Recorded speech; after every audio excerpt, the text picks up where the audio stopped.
Do not, under any circumstances, go out and buy a car right now. Let's talk about it.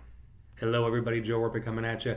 And if you've not been living under a rock, you know that the price of cars has gone insane over the last 12 months. We're seeing new car prices up over 12% from last year. We're seeing used car prices up over 50% pre-pandemic levels. I mean, this is insane. This is crazy. And yes, it has a lot to do with the chip shortage. And that is where chip manufacturers got away from making microchips for cars during the pandemic. And now they really don't want to go back. And so there's a fight going on of who's going to get the chips.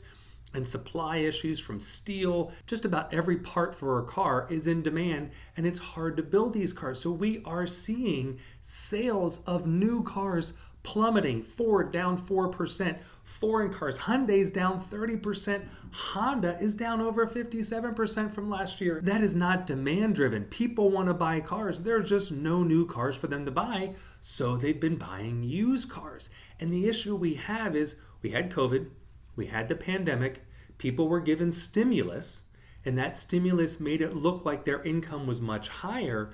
And so when they went to buy a car, they were afforded the opportunity to spend more money on that car based on that short-term jump in income. And at the same time, the price of these cars were up 30-40%. So people were buying used cars at 130 and 140% value, where they used to buy those used cars at 80% value. People were able to sell their 3, 4, 5, 6, 7-year-old car for the same price they bought it new, because there were no new cars, so they were going after the used cars. And on top of that, the used car market was decimated during cash for clunkers when the United States government paid people a certain amount of money to buy their car back, and the cars had to be destroyed. So today we still have a limited supply of used cars.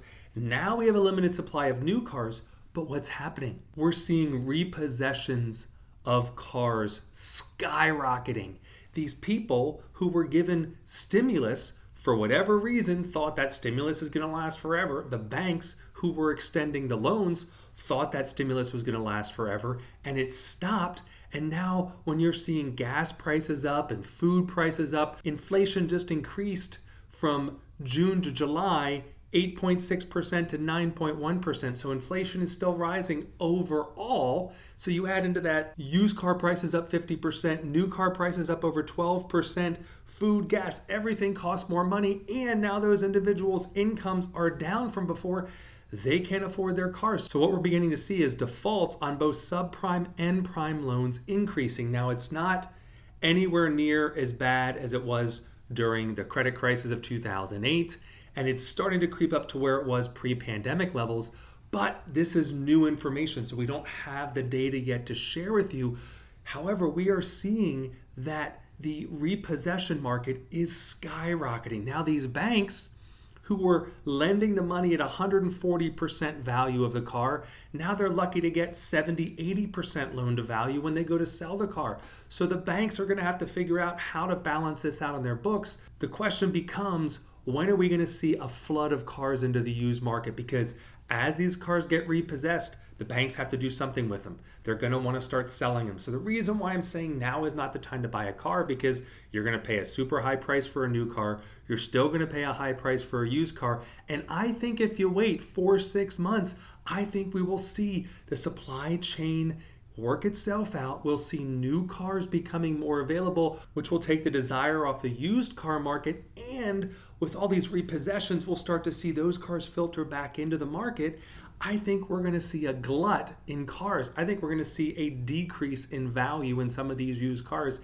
And I think there's going to be a huge buying opportunity out there for those who were smart enough to wait. So if your car is working, if it's getting you around, take a few months off, enjoy that car for a little bit longer. I think you're going to have a great buying opportunity within the next year in the used car market. If you like videos like that, make sure you subscribe.